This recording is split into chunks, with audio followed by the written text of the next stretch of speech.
with all the latest news from across non-league football. Online at backofthenetsouth.co.uk and broadcasting live on YouTube, Twitter and Facebook. This is Back of the Net News. Here's your latest news at 7 p.m. EvoStick South West club Shortwood United have tendered their resignation from the league and will leave the division at the end of the season. The team are currently 19th in the table, but have made their decision based on the financial commitment required at step 4. Goole AFC have invited anyone with an interest in taking over the club to contact them. The club, who are currently bottom of the EvoStick North and 7 points adrift, say that its two major shareholders, Craig Wingcup and Steve Shorthouse, will be stepping down at the end of the season. Gosport Borough have been placed under the microscope once again after it was revealed that accounts from 2 years ago have not been submitted to HMRC. The club have been given a dissolution order by Companies House and have 2 months to rectify the issue. Raj Singh's takeover of Hartlepool United is expected to go through within the next 24 hours. The club will be sold for £1 with further staggered payments to current owner John Blackledge over the next 12 seasons.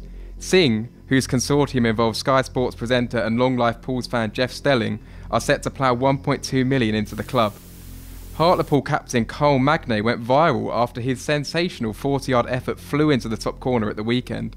The game was broadcast live on BT Sport, meaning it wasn't long before the goal started to gain attention on social media. The commentators claim that you won't see a cleaner strike at any level of football this season. Those were your latest stories. I'm Adam Wilmot. Wednesday evening, it's time for the biggest non-league football debate in the country. Search official BOTN and get involved with tonight's show. So very good evening and welcome to another Back of the Net show this evening. A couple of hours of plenty of features across non-league football, including our non-league football quiz. And who am I? We try and flummox Adam this evening, who performed pretty well a couple of weeks ago. Plenty to talk about. We continue talking about consumption across non-league and the football leagues. Tonight we have Curtis Foster, Steve McKim and Jim Cooper in the studio to discuss it with us. And of course you can get your thoughts onto the show. Anything non-league football. We review the games across the Bostik League and the EvoStick Leagues from last night and look forward to a full set of fixtures across the bank holiday weekend. Get your thoughts into us. It's official BOTN across social media. Have your say. Get in touch on social media. Just search official BOTN. So very good evening and welcome to the show tonight. And it's a good evening to Curtis, Steve and Jim. Lovely to have you with us in the studio. All okay? Yes, not bad, Ben. Yeah, all good? All good across the footballing world? Well, after I win last night, slightly better, yeah. But it has been of late, but yeah. It always has that effect, doesn't it? Any football manager that you kind of, the day after a game, your mood is dependent on your result. Yeah, well, it was my 50th birthday, yes, as well. So I was hoping that we had a win last night as well. Happy birthday! Thank you very much. We didn't bring cakes in or anything. We didn't know about this. I've eaten more than enough cake the last few days. I don't anymore. And Steve, the footballing world for you? A rest after last week. It was hectic, 4 games in a week. Took a lot out of myself, physically and mentally, and the players. So, like I say, it was we've had a needed rest this week. I'll give the players a week off, or training off last night. Go to the gym, do their own bits, get ready for Friday. And Curtis, any recent games across the weekend for you? Yeah, we had a game Sunday away at Herne Bay, which is all the way up in Dover, so long journey for us. Unfortunately ended in a 4-1 defeat, so as you can imagine I've been a bit grumpy for the last few days, but at some point I've probably got to start getting over it. Plenty of football last night for us to talk about, and we'll talk about first the Mole Valley derby that happened in Surrey between Dorking Wanderers and Leatherhead. This was a really highly anticipated game. It was meant to be played at the new stadium. It ended up being played at West Humble, the current home of Dorking Wanderers. Over 1,000 people watched the fixture last night, and it was the visitors who took the early lead, Leatherhead, getting themselves in front. A penalty for them converted by Tom Derry, and Lewis Taylor managed to get Dorking Wanderers level. Leatherhead are the story at the moment. Obviously they're the ones going for the playoff position. They've slipped up a couple of times recently, Steve, and probably missed their chance now.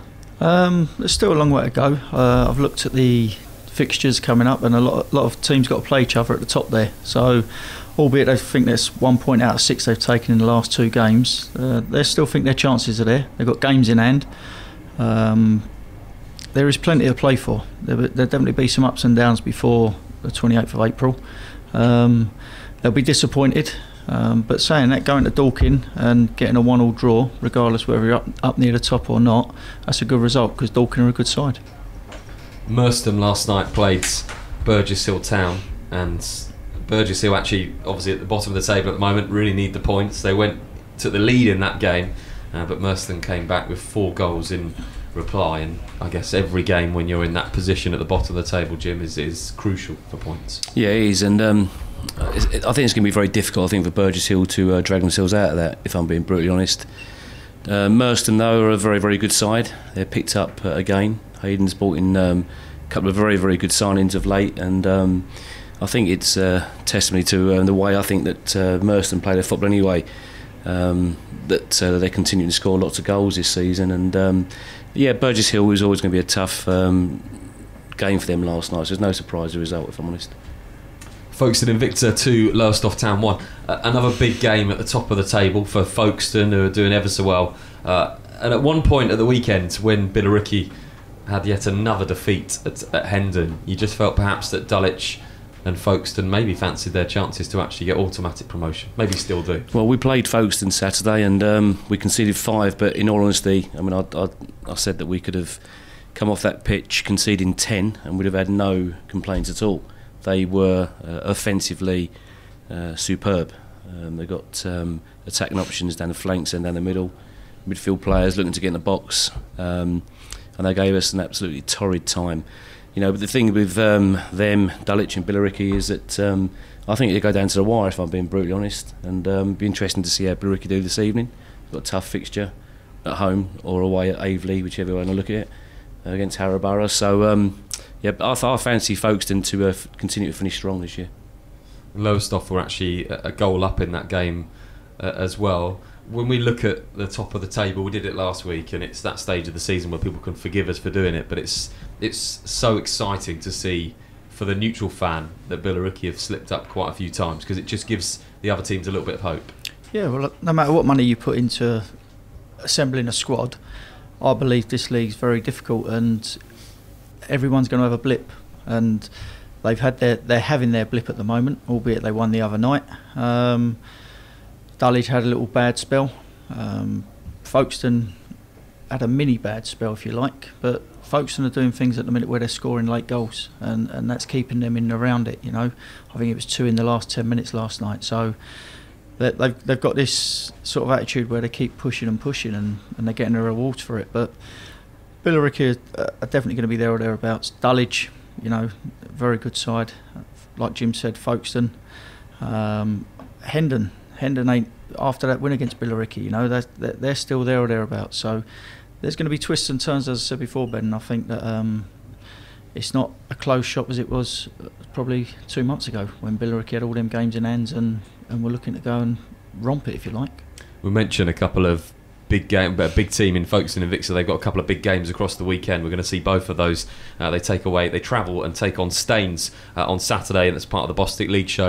And then on Monday they're at home to Margate. So 2 table-topping games for Folkestone Invicta across the bank holiday weekends. As far as any predictions at the top and bottom of the table, when we look at Burgess Hill, we mentioned that they were 4 points away from Tooting and obviously have a couple of games in hand still.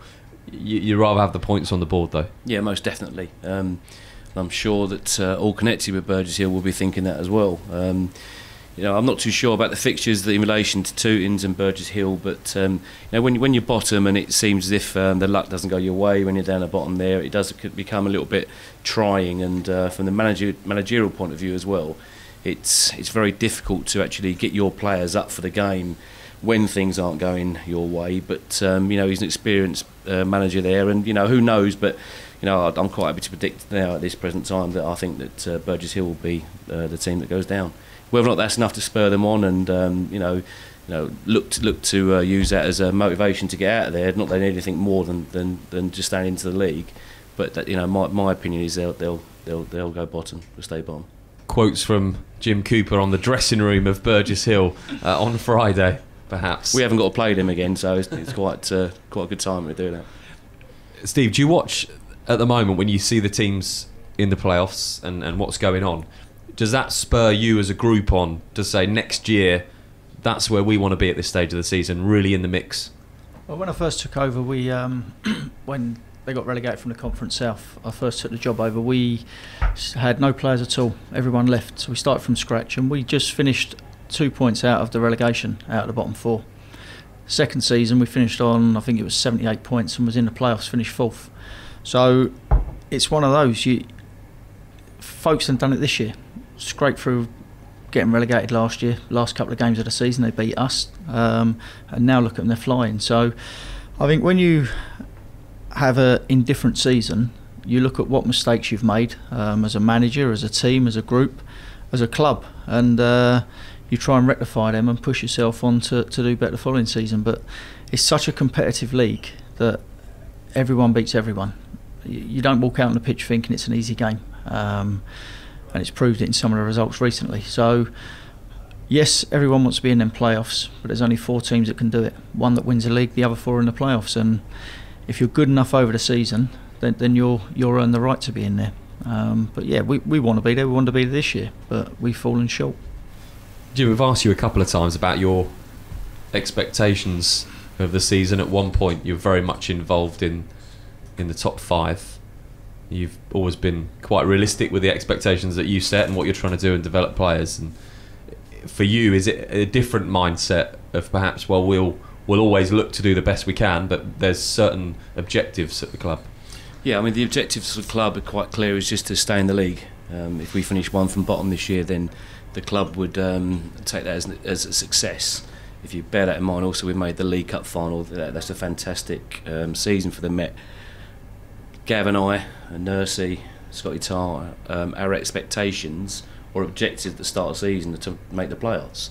And when I speak to players, I'm realistic in what we want to achieve, but I'll always say to them that our ambition is to make the playoffs, and the fact of the matter is we haven't got a big enough or good enough squad, and when we pick up a few injuries, we have to play our youngsters, who are very, very good youngsters, but when you're playing collectively maybe 5 or 6 18, 19-year-olds week in, week out over a period of 3 weeks, you're not going to get the points that are required to remain in the playoffs. And I think we are where we are now because of the size of the squad and the ability of the squad at the moment. And I guess when you look at developing those players, then like you rightly said, actually you're not looking up to these teams with any real envy and thinking about next season, because your goals are completely different. They are. But in relation to the youngsters, I mean, I'm not trying to belittle their achievements and the fact that we have to play youngsters and we're not getting the results. But come next season, these 18, 19-year-olds will be developing further. They'll be more physical and they'll have the experience of playing maybe 15, 20 Ryman Premier games this year. So hopefully next season we'll be able to bear the fruits of the labour this year, really. One other big result from last night was Staines. They beat Brighton & Sea 2-1. It was a big victory for Staines. It took them into the playoff positions. Of course, they were beaten convincingly by Leiston. We saw them on Saturday. Staines, a team that have been in and around the league most of the season, Steve. We just finished by talking about them in the top 5, and it's a big weekend for them again. They've got Billericay in a week's time. They entertain Folkestone on Saturday. Real top draw games at the moment. Yeah, Drax and Derek Brown have built a good squad this year, and their front 4 have been on fire all season. Buchanan, Bettimer, Lewis Driver and Worsfold, they're scoring goals for fun. And if you've got a front 4 like that, I think they had their little blip when Tommy Brewer and Ben Martin, their 2 centre-halves, were out.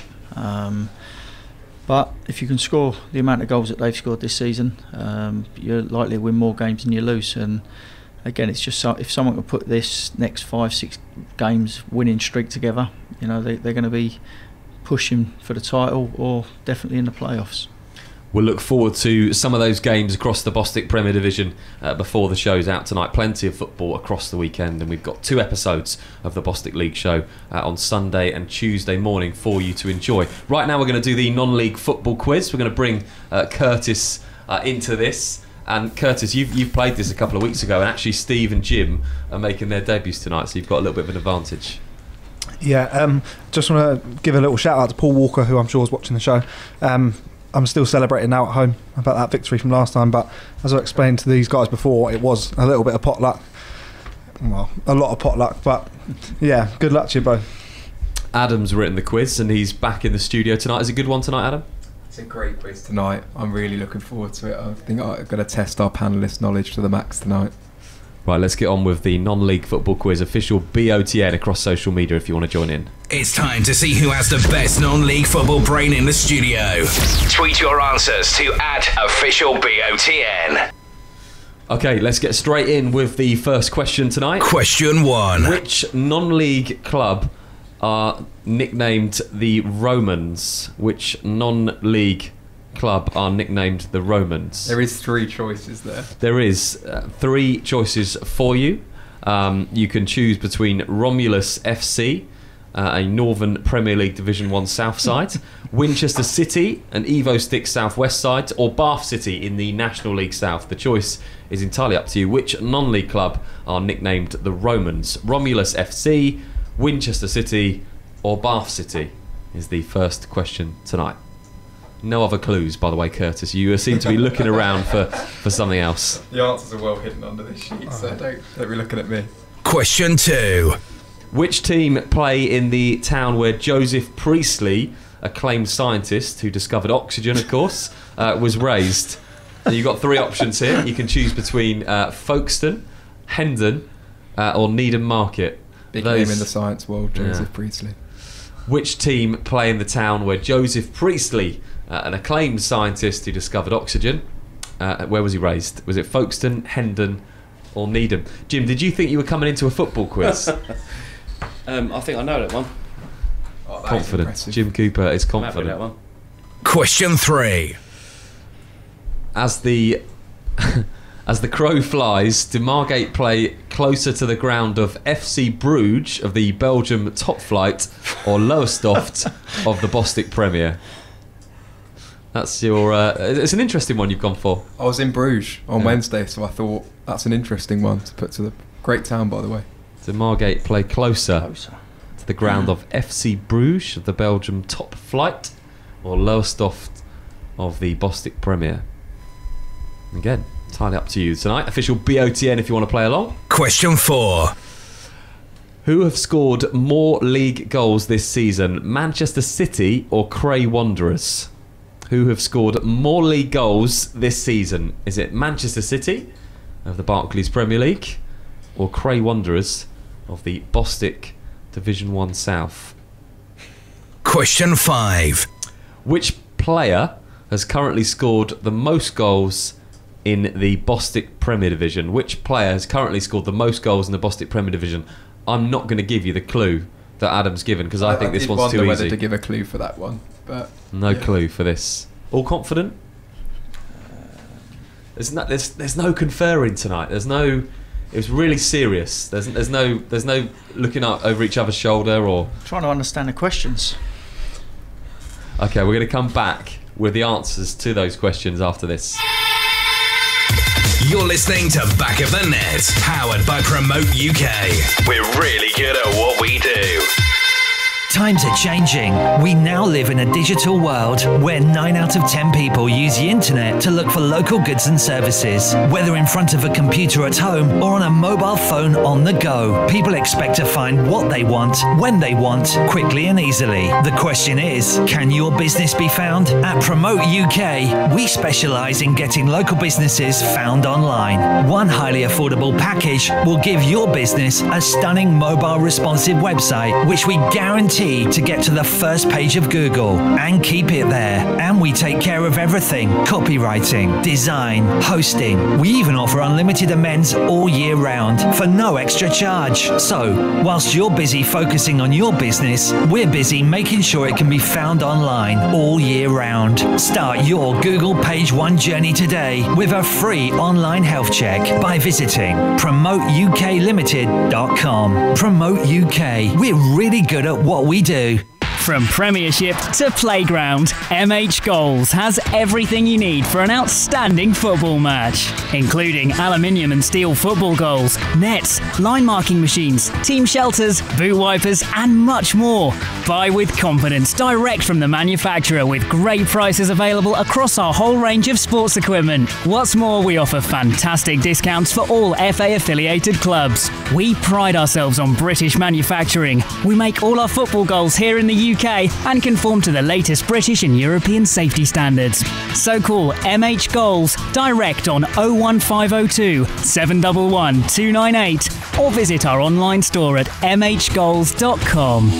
Are you a budding footballer sitting your GCSEs next summer, wondering what to do next? Want to play football while studying for qualifications that will get you into university? Dorking Wanderers Football Club are now recruiting for their football academy for 2018-2019. Based at their brand new state-of-the-art Meadowbank Stadium, you'll be playing in the National Conference Youth Alliance against the best clubs in the area each week, as well as the prestigious FA Youth Cup. You'll be studying BTEC Level 3 qualifications, equivalent to 3 A-levels, alongside professional coaching from our UEFA qualified coaches. For information on trials and open evenings, visit dorkingwanderers.com/academy or email academy@dorkingwanderers.com. Head to backofthenetsouth.co.uk tomorrow morning for video highlights and full match reaction of today's games. Back to your favourite non-league football show, powered by Promote UK. We're really good at what we do. Back of the net, where it matters.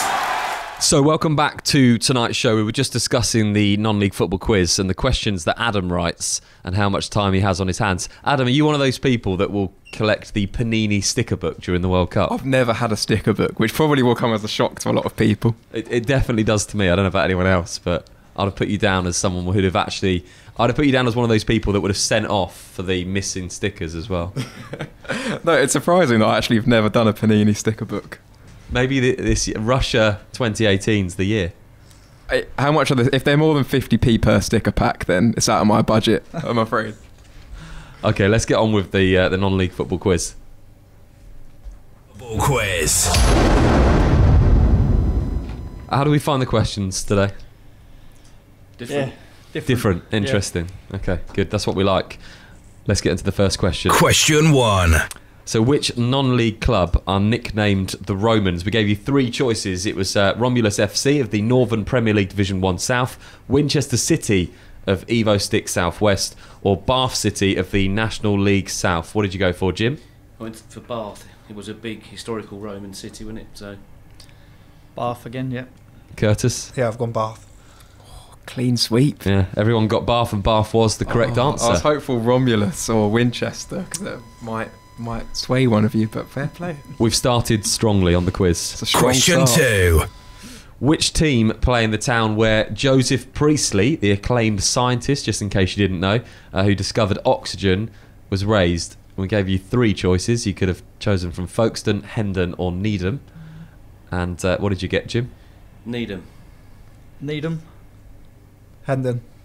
And the answer was Needham Market. That's where he's from. We discovered this when we went up to Needham Market. Adam, you weren't actually on that trip, so you've obviously done a lot of research. I literally just Googled it. Did you actually discover that? That's We did. incredible. I think we were trying... It was the intro to the Bostik League show, and we were trying to find something that painted a picture of the town. And Yeah, I mean, oxygen is a big discovery. I mean, that is a big element of life, oxygen. So fair play to Joseph Priestley.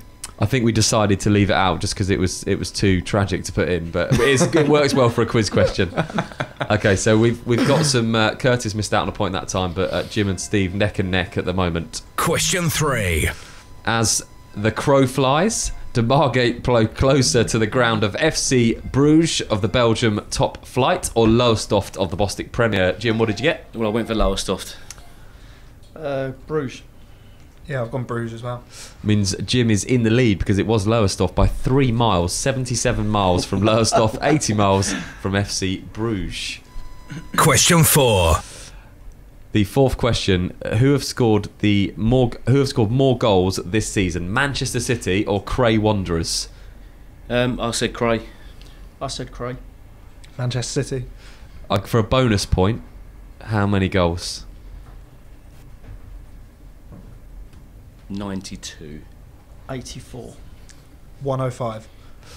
Okay, and the answer is Cray Wanderers. The Wanderers have scored 10 more league goals than Manchester City with 95 compared to City's 85. Who got the closest there, I Adam? think it was me again, wasn't it? Jim. Yeah, Jim. I'll give him a bonus point for that. That's great What knowledge. did you say? Just 3 out. 92.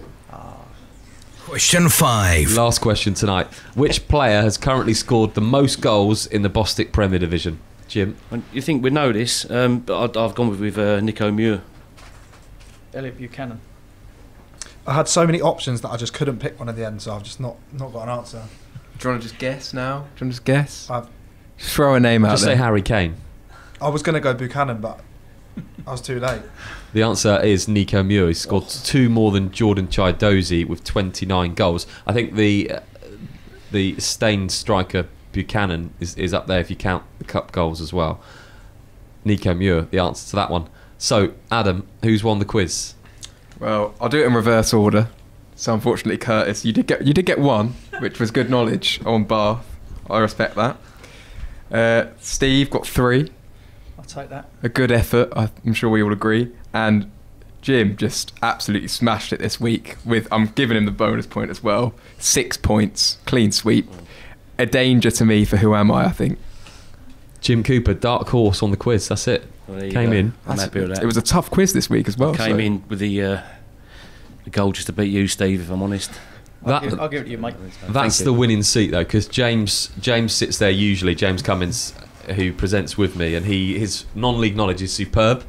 So it'll be interesting if you're on a week with James. I think that'll be a tough battle to see who gets the non-league quiz. Before we move on, Peter Augustine, county coach developer for Surrey, is with us and has joined us a little bit late. Good evening. I heard the quiz was on, and I'm always rubbish at the quiz, so I thought I'm going to come in and I can't be last. That's why I've come in late. I said you deliberately dodged it. Suspicious behaviour. I have seen you, Pete, actually in the quiz, yeah. I'm a bit rubbish. I am a bit rubbish, so I thought I'm avoiding it. And I've seems like my plan has worked. Would you have got any? Did you hear any of the questions? I don't. No, I won't get any. What we're gonna do, Pete, is just because you were late tonight, is I'm gonna make you answer one of these questions. So just for you, Pete. Yeah. Let's just do 2. First of all, which non-league club are nicknamed the Romans? Romulus FC, Winchester City, or Bath City? Romulus. Wrong. It was Bath City. I knew that one. We're not asking you another one. That's it. It's fine. Delighted to have you here, Pete. And we're going to move on right now and talk about consumption across non-league football. We started this topic last week, and it's one we're going to continue. So much to talk about. First place to start is obviously the way that we consume football. We touched on this. We talked about the various media platforms last week. Pete, you watch a lot of football. Yes. You're still a TV man? Yeah, I like to watch football on TV, but I'm because of my job, I get to see a lot of live football, and I think it makes you realise how much you miss when you're watching TV and the things that you can look at when you're at a live game.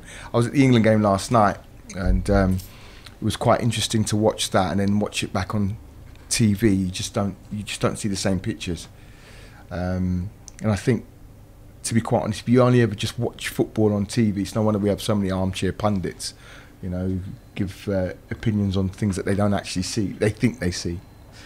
I'm going to put another question out following on from the quiz. If anyone can tell me when the very first live televised broadcast of a football match in Britain was. Anybody tell me when that was? I don't know why you're looking at me, Ben. You could think. I guess the clue here is think about when televisions came in. I think it was 1935. Any advances on that? Nah, no idea. 45. Do you know what? It was actually 1937. You were very, very close. It was between Arsenal and Arsenal reserves. God knows why that was on television. But I think I played in that game. Since then, there have been millions of matches shown on TV over the years. Rights to host games have been shared by a couple of different organisations, with the BBC and ITV being the front runners in the early years. Now, however, of course, televised football in the UK is almost solely dominated by Sky and BT Sport, with the BBC and also Channel 5 having highlights packages. The football, we mentioned consumption, Pete, and the way you see games differently. The way that games are now broadcast on television is also a lot different to perhaps what we used to see, with the amount of camera angles and the things that get shown on television, clever replays and things like that. Yeah, I think it's the armchair fan now has so many ways to watch the game and to see so many different angles and stuff.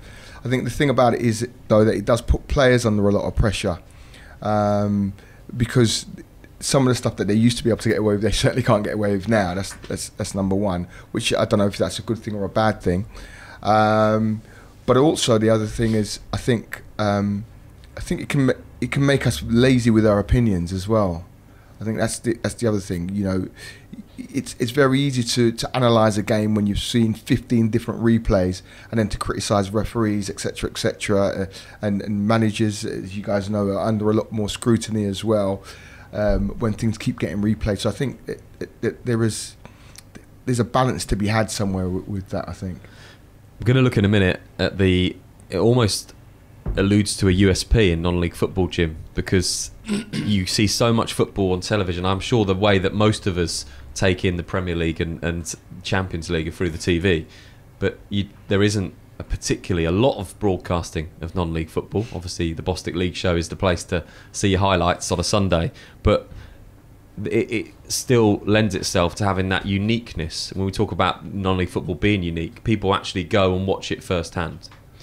Yeah, so for me personally, I'll go and watch a lot of games, and funny enough, I'll probably go and watch fewer than what Steve does, because every time I turn up to a ground, he's always there. And I do prefer to watch the game live, because as the game develops, if it's an attacking period of play, I'll watch the back line and see how their shape develops and things like that from a managerial point of view.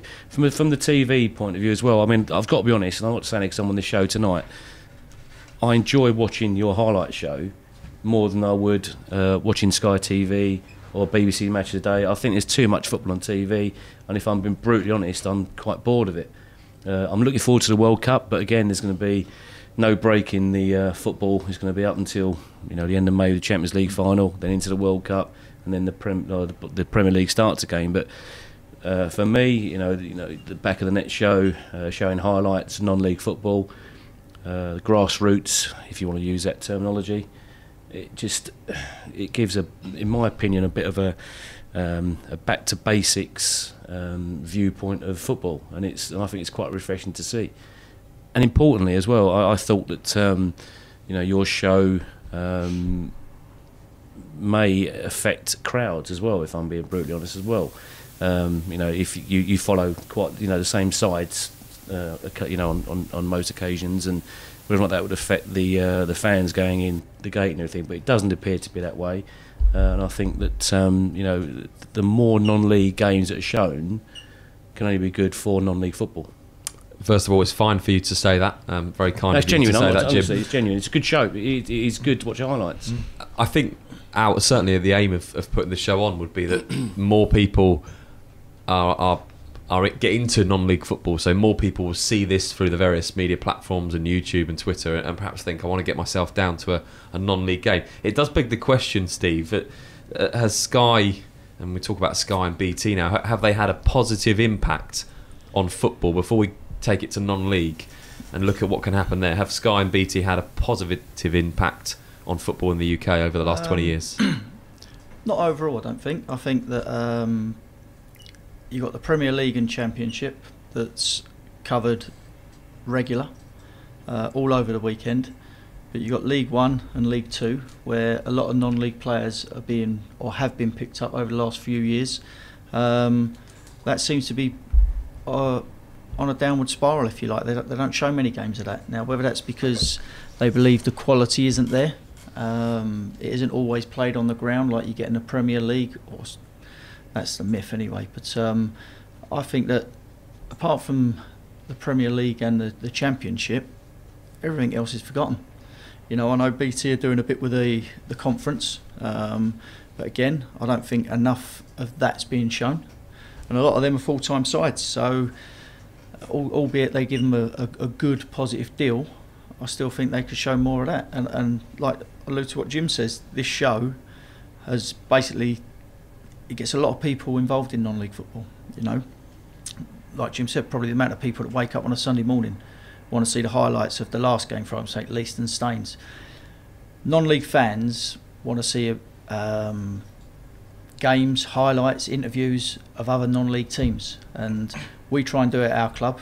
Put some 20-minute highlights out of our home games. We get an interview of myself and one of the players for our fans, but also I have other managers phone me up and ask questions, and does it work? And I think it does. I think that when they see a player at our level upset and annoyed when they've lost, jubilant when they've won, telling the truth as well, I think that helps. And I think your show does exactly the same thing, the truth along the ball. But I think there's too much in the Premier League and Championship where they're told what to say, and that doesn't make good telly.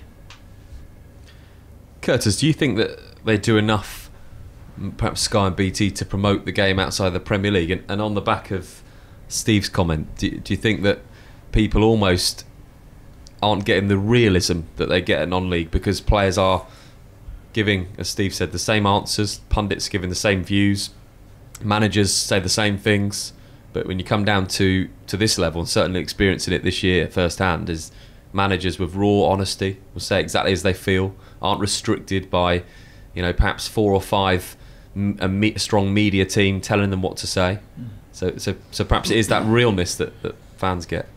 Yeah, I think Steve's spot on with that point. For me, as someone who looks at the game and watches football on TV all the time, because a lot of the time it is about access, and can you get to grounds, can you get to games actually in person, as you guys will probably know with our working patterns and the social hours we have due to our training sessions and things like that, it is quite difficult. So for myself, I do try to watch as much as I can when it is on the TV, but one of the most frustrating things that I found recently is, it's like Steve just said, when I see a team lose a game, I want to know how the manager's really feeling. I want to know how that player's really feeling.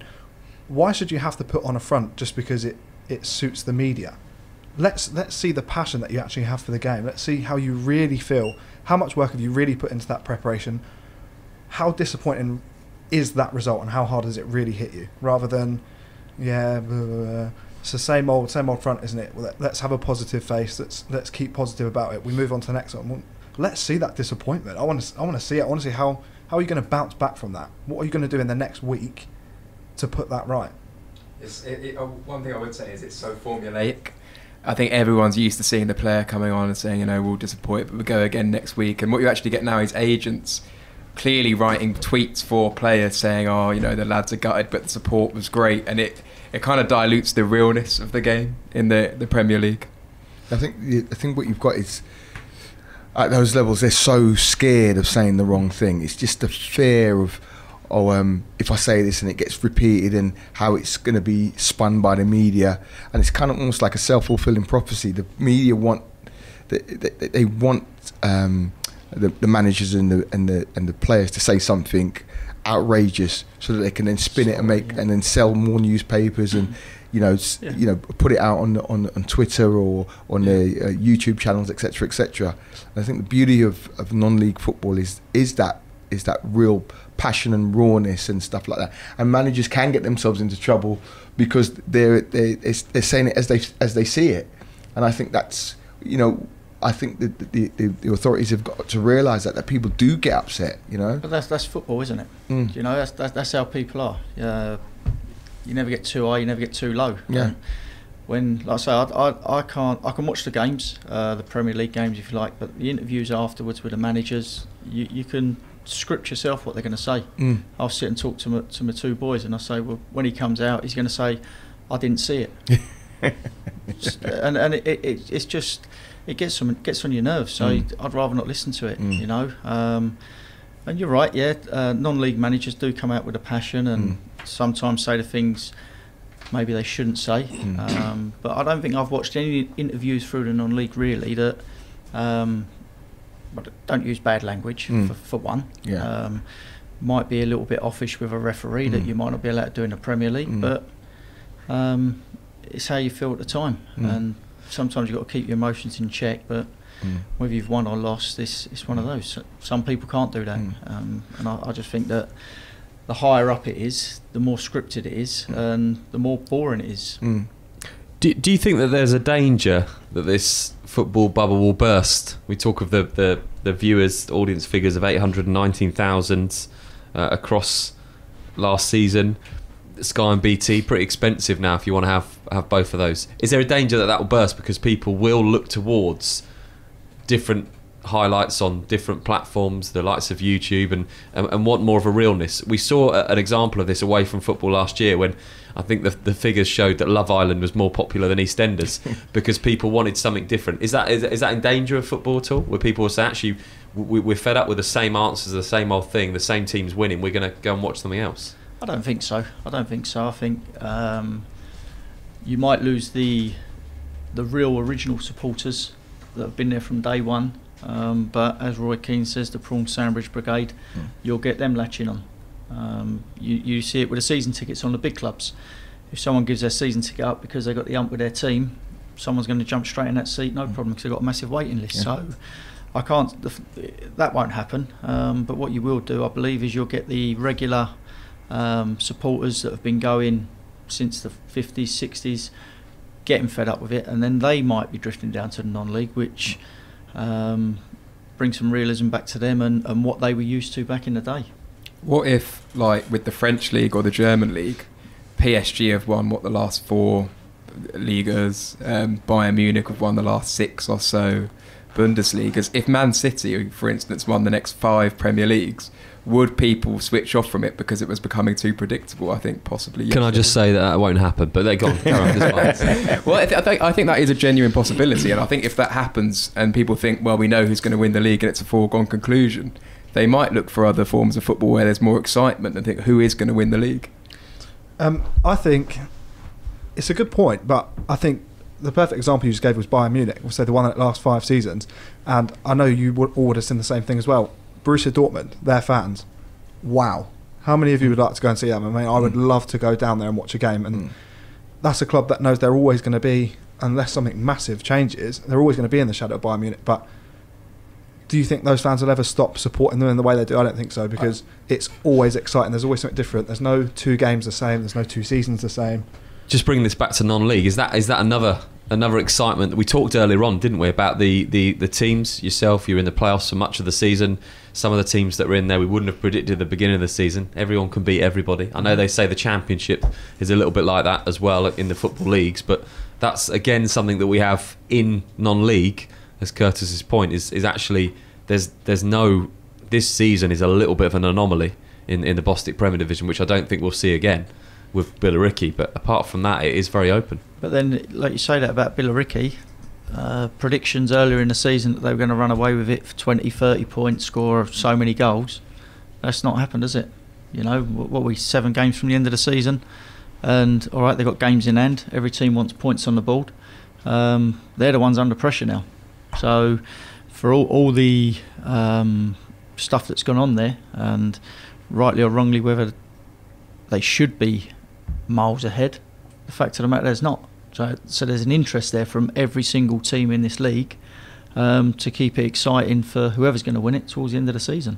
But I think on that point, in relation to maybe Billericay and all the other sides in the league, it's the reason why teams can beat anyone on their days, because if Steve has his strongest squad available all season, I'll guarantee you there'll be a top 5 side.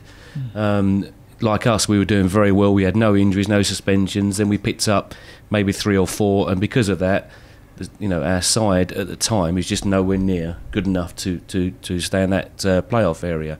And it's interesting around the Billericay side for me.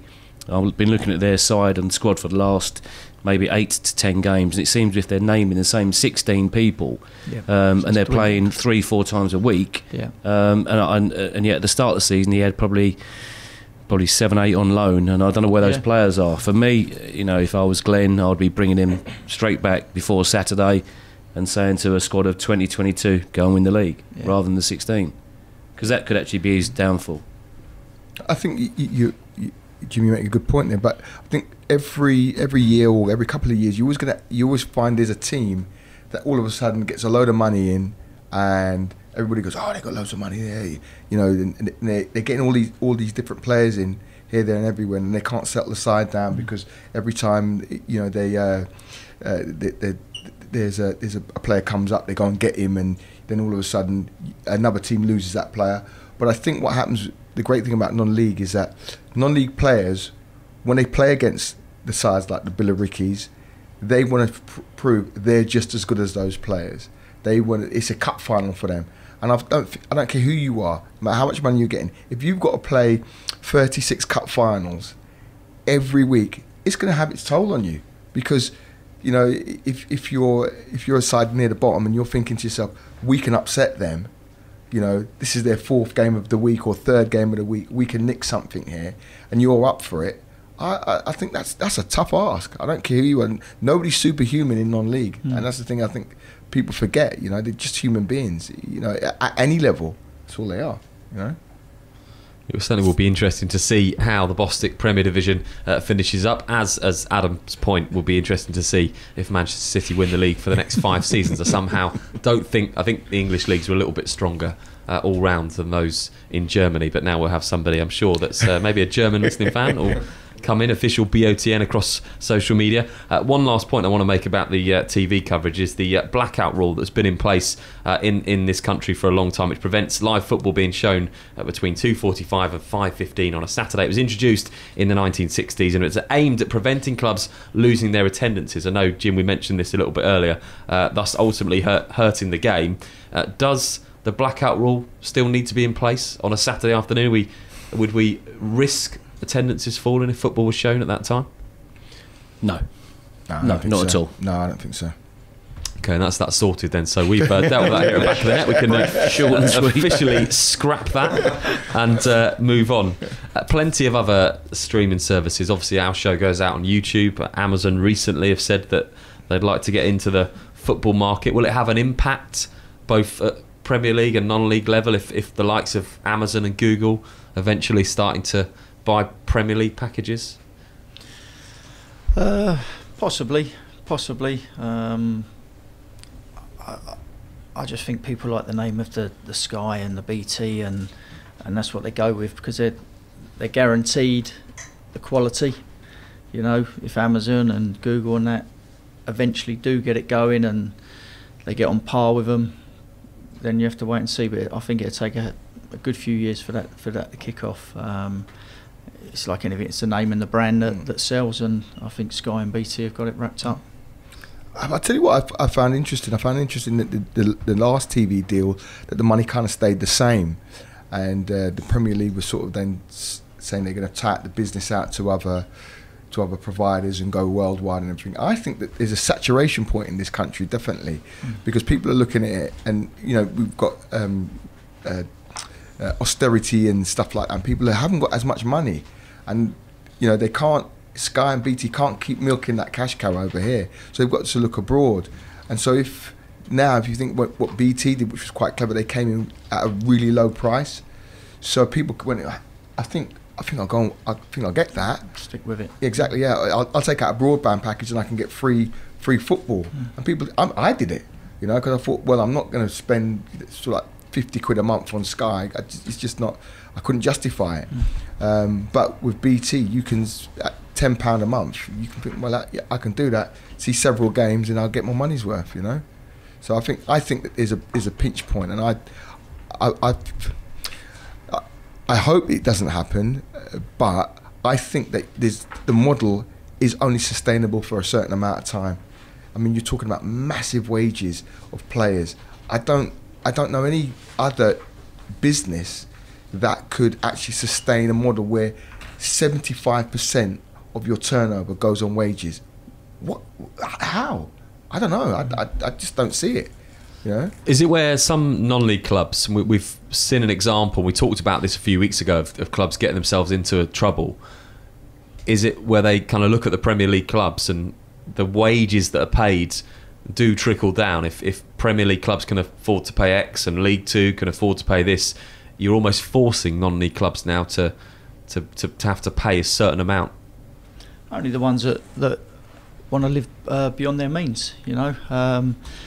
We've had a situation this year at our club that we've had a budget cut, and that's nothing to do with us overspending on the budget. It's to keep the club in line, basically. And the first thing that should go if the club's in any sort of danger, not that our club is, but you need to cut your cloth accordingly, the playing wage goes. Too many clubs don't do that. Too many clubs keep going with the same budget, getting themselves in more trouble.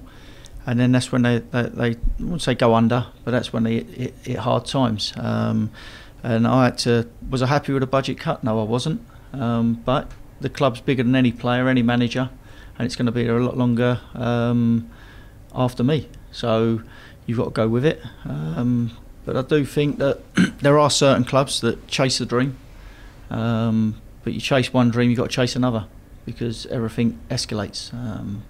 Your travel costs come in when you go up to the next league. You go up to the league above that, your hotel costs and stuff like that. So there's only a certain amount of clubs that can sustain that, and that comes if you've got good sponsorship about you. But all in all, like I say, there's a certain amount of clubs that will chase that, and they come unstuck because they're like yo-yos. They'll go up and down, and it's not the way to be. It's not the way to run a non-league club. Jim, do you think that non-league clubs at this level are affected by the deals that go for the Premier League? Does that set a precedent, if you like? Does it set a certain example of this is where the game's going and you need to follow suit? Primarily no, but you'll have the exception to the rule. You'll have some chairmen and some clubs that live beyond their means. Their short-term goals cost too much in the long term, as we've seen in numerous clubs, sadly, this season that are close to folding, let alone going into administration. I don't think overall that is a non-league trait that where they're trying to live up to the Premier League and all the rewards that it brings along with it, because most chairmen that I've found since I've been managing are down-to-earth guys that want to do their best for the club, but it's a business, and their business model appears to be right in the majority of cases. And as Steve said, totally agree with him, in as much as if the club fall upon hard times, assuming not all the players are on contract, then you have to cut your cloth accordingly, and you can only pay what the club can afford to pay.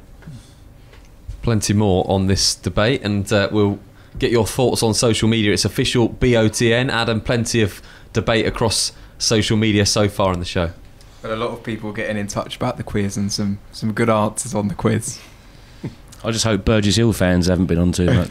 We actually have had a Burgess Hill fan. He said haters gonna hate. Keep your thoughts coming in across social media. We'll read some more of those out in the next hour. We're here till 9 o'clock tonight, and we're back after this. You're listening to Back of the Net, powered by Promote UK. We're really good at what we do.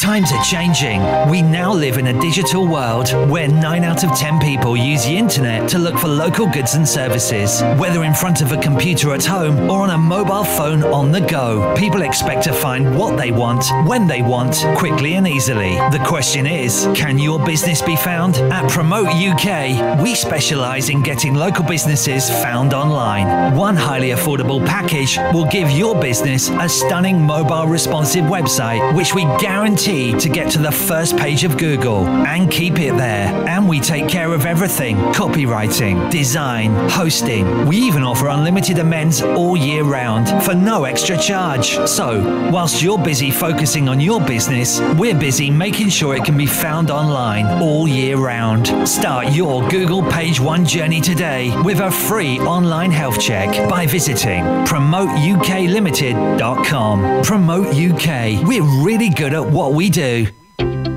Are you looking for a little bit more than a good meal at a pub? The Half Moon is a hidden gem located in the picturesque village of Charlwood on the Surrey-Sussex borders.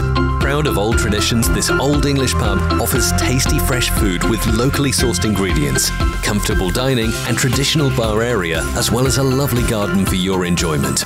Evening with friends or lunch with family, whatever the occasion, you can expect our friendly and welcoming staff to help. Half Moon Charlwood. Check out our Facebook page for upcoming events and live music. Need to refuel? Whether you're heading home or away, get ahead of the game and refuel at Dorking's Service Centre. Dorking's local retailer of quality BP fuel, Costa coffee and food to go. Find us at the traffic lights close to Dorking Halls or at dorkingservicecentre.com. From Premiership to Playground, MH Goals has everything you need for an outstanding football match, including aluminium and steel football goals, nets, line marking machines, team shelters, boot wipers and much more. Buy with confidence direct from the manufacturer with great prices available across our whole range of sports equipment. What's more, we offer fantastic discounts for all FA affiliated clubs. We pride ourselves on British manufacturing. We make all our football goals here in the UK and conform to the latest British and European safety standards. So call MH Goals direct on 01502 711 298 or visit our online store at mhgoals.com. Head to backofthenetsouth.co.uk tomorrow morning for video highlights and full match reaction of today's games. Back to your favourite non-league football show, powered by Promote UK. We're really good at what we do. Back of the net, where it matters. With all the latest news from across non-league football. Online at backofthenetsouth.co.uk and broadcasting live on YouTube, Twitter and Facebook. This is Back of the Net News. Here are your latest stories at 8 p.m. Evo-Stick Southwest outfit Shortwood United have tendered their resignation from the league and will leave the division at the end of the season. The team are currently 19th in the table, but have made their decision based on the financial commitment which is required at step 4. Ghoul AFC have invited anyone with an interest in taking over the club to contact them. The club, who are currently bottom of the Evo-Stick North and 7 points adrift, say its two major shareholders, Craig Wincup and Steve Shorthouse, will be stepping down at the end of the season. Gosport Borough have been placed under the microscope once again after it was revealed that accounts from 2 years ago have not been submitted to HMRC. The club have been given a dissolution order by Companies House and have 2 months to rectify the issue. Raj Singh's takeover of Hartlepool United is expected to go through within the next 24 hours. The club will be sold for £1 with further staggered payments to be made. Current owner John Blackledge over the next 12 seasons. Singh, whose consortium involves Sky Sports presenter and lifelong Pools fan Jeff Stelling, are set to plough $1.2 million into the club. Hartlepool captain Carl Magnay went viral after his sensational 40-yard effort flew into the top corner at the weekend. The game was broadcast live on BT Sport, meaning it wasn't long before the goal was to gain attention on social media. The commentators claim that you won't see a cleaner strike at any level of football this season. I'm Adam Wilmot, and that was your news at 8 p.m. Very much, Adam. I've got a few questions about the news. I thought I'd ask you just a few things that come out of it. I know that a lot of effort goes into it, so let's have a look at Shortwood United. They're coming out of the league. They've just decided they've had enough. They said, what's written in front of me is they will leave the division at the end of the season. I don't write the news. Okay, so they're all right. So you're not going to be the best person to ask, but they're coming out of the league at the end of the season. Ghoul AFC, they need someone to plough some money in and take over that club. It says they've invited anyone with an interest in taking over to contact them. Anyone fancy buying a football club? Where's Ghoul? I think that's near Bradford, isn't it? Let's not start this again. We always like to bring a bit of geography into the show. Is it near Hull or Bradford? Yorkshire region. Okay, yeah, so it's up north somewhere. That's our geography. If anyone's got an interest, get in touch with them. Gosport, obviously, they just need to do some paperwork. That was their problem. Yeah. Hartlepool, 45-yard effort, which, what did you say the quote was from the commentators? You won't see a cleaner strike at any level of football this season. There we go. Those commentators, they'll say anything, won't they? Yeah, they will, I haven't actually seen the goal. Has anyone seen the goal? Yeah, very good strike. Will you see a better strike this season? No, I've got to be honest, probably wouldn't. It was, really? Yeah, it was some strike. Centre half I normally play, so it was some effort. It's like one of them. You'd get one every 3-4 years or lifetime. Yeah. He'll live off that. Plenty more to come on tonight's show. We're talking about consumption across non-league football. We've got Super Sub. We're going to preview the fixtures across the bank holiday weekend. But before we do any of that, we're going to play Who Am I tonight. Adam was missing last week, and I almost wish now that I would have clipped up. We put it on social media, didn't we? I think Peter Crouch gave it a like. Peter Crouch gave us a like. Thank you, big fan of the show, Peter Crouch. Huge fan. You guessed, quite literally a huge fan of the show. You guessed Who Am I from the place that he was born, which was a bit weird, a bit strange. We've established that you've got quite a bit of time on your hands. Tonight I've done strikers. The aim of the game is for you to tell me who the person I'm talking about. I've mentioned, I think, to Jim earlier, if you're old enough to remember Pete, Jim, Curtis and Steve, it's Going for Gold, Henry Kelly, back in the late 80s. No, it's very simple. Yeah, Pete, I thought you wouldn't. So I will give you the place of birth. I'll tell you where they played, their appearances and their goals. We had a little bit of a problem with this last week when you were away, Adam, with Anthony Gale, who absolutely smashed this feature but didn't quite understand that he had to say his name as a kind of buzzer. So all you need to do is just say your name, and then we will stop and get your answer. If it's wrong, you're out of play. Otherwise, of course, you could just keep guessing. Shall I just sit out this one, shall I? You can if you want. Yeah, tonight it's all about strikers. We're going to kick off Who Am I this evening, right now. So, I was born on the 10th of May in 1969 in Amsterdam in the Netherlands. I started my youth career with Ajax in 1981. In 1986, I began my senior career with Ajax, where I made 185 appearances and I scored 103 goals. Steve, Johan Cruyff. Is incorrect, Steve. You're out of play. In 1993... Peter. He's playing now. I'm playing now, yeah. This is the bit where you say an answer. Oh, God. Oh, yeah, I've got to answer the question, yeah. Marco van Basten. Is incorrect. You're out of play. In 1993, I went to Inter Milan, where I made 52 appearances and scored 11 goals. In 1995... Clivert. Is incorrect, Jim. You're out of play. It's just Curtis and Adam. In 1995, I moved to Arsenal, where I made 315 appearances. Dennis Bergkamp. Is correct. Adam, you have tonight's first Who Am I? I'm disappointed at how long it took, but I'll take it. Can we just turn Adam down a little bit? He's very loud. Thank you. Right, so Pete, you looked then, as soon as I said Arsenal, big Arsenal fan? Yep. I knew straight away as soon as you said that. I think they've only ever had one Dutchman play. No, they've had a few Dutchmen playing. Yeah. Could have been Overmars, couldn't it? Yeah, Curtis, did you have anything to add? Do you know what? My mind just went blank. I don't know what it is with your quizzes, but every time I come up, I'm just like... But I'm going to get stronger, right? Trust me. It might get better. We've got plenty of these tonight. The theme is strikers. Official BOTN. Let us know how you're getting on social media.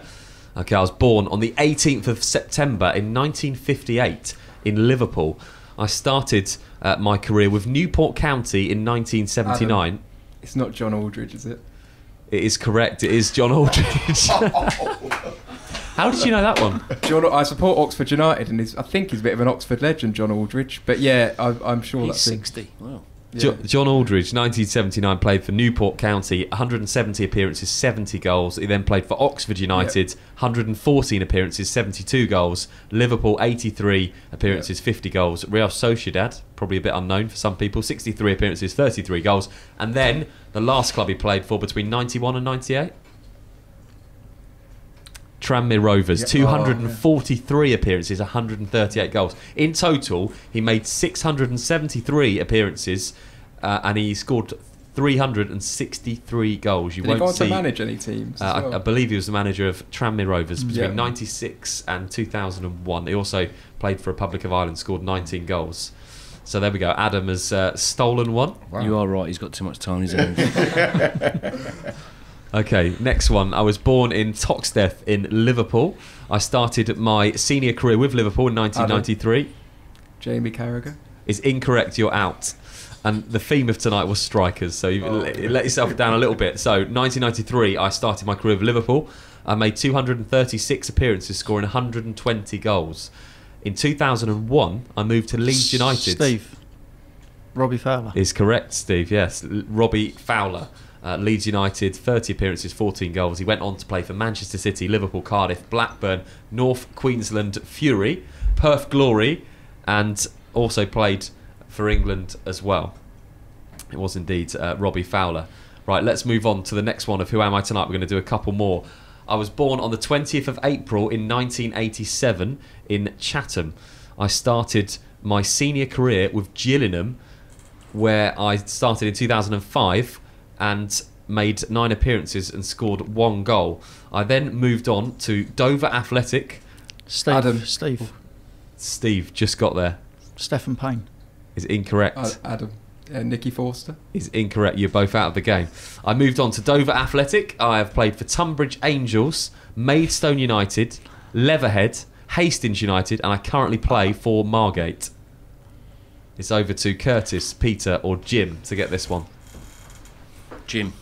Go on. Franny Collin. Is correct, Jim. There we go. Franny Collin. We've got one more to go on Who Am I Tonight. So let's see who comes out on top with this one. I was born on the 30th of July 1964 in West Germany. I started my senior career in 1981 with Stuttgarter Kickers, where I made 61 appearances and scored 22 goals. In 1984, I moved to VfB Stuttgart and made 156 appearances with 79 goals. In 1989, Klinsmann. Is correct. Got it. Played for Inter Milan, Monaco, Tottenham, Bayern Munich, Sampdoria, went back to Tottenham on loan and then finished at Orange County Blue Star. I don't know where that is, but it sounds very Dutch. Jurgen Klinsmann. I did have a couple more, but we've run out of time because Bremy, producer's looking at me as if to say, you need to move on now with something else in the show. Okay, we'll do more Who Am I next week. I don't know who came out with more wins than anyone else. I think it was pretty even through Who Am I, or maybe me and Jim, maybe too. Jimmy won the quiz earlier as well. Oh, Jim's another one who's got too much sun on his hands. Well, I'm a cop, of course I have. Plenty more to come on tonight's show. We're going to do Super Sub a little bit later, and of course we are going to look forward to all the fixtures across non-league at the weekend. It's a double header weekend, of course. Football Friday, Saturday, and Bank Holiday Monday. I want to go back to talking about the way we consume football, especially in non-league. And there's something quite unique about non-league, and we saw it again the other night where I was at a game where the fans stand behind a goal and then at half-time all switch round. Now most people remember that the death of fans at Hillsborough finally convinced the authorities of the inadequacies of British football stadiums, which witnessed several tragedies down the years, including those at Ibrox and Bradford. And of course, that disaster in 1989 led to stadiums in the top tiers of English football being all seated by 1994. It's still a requirement if you're in the Premier League or the Championship. It's not in non-league football. Should it be? Or is this a unique thing in non-league football, and should we be looking, just like Celtic have, to introduce safe standing? It's probably a good time to come to me, I suppose. The answer to that would be no. There'd be no point over the Met Police Football Club, I can assure you of that. We don't have any issues in relation to even segregation, because we've got very few fans that can bother the away support anyhow.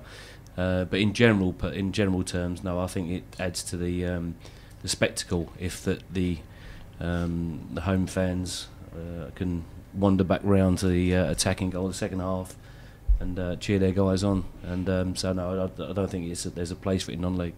So one of these things we're talking about tonight, Steve, about the way that fans consume at non-league level, it's just another unique thing, isn't it? That they're able to go to a football game, move around, and stand wherever they like. Yeah, it's ideal for them. It's obviously in the national conference you've got sides there that good fan base away from home as well, so you have to have segregation. But like Jim said, I don't think in the Bostik you get enough fans to warrant that. The playoffs are a little bit different. You seem to get good followings for them games, but in general, what we're looking at, 500, 600, 700, apart from Dulwich obviously, but 600-700 people maximum.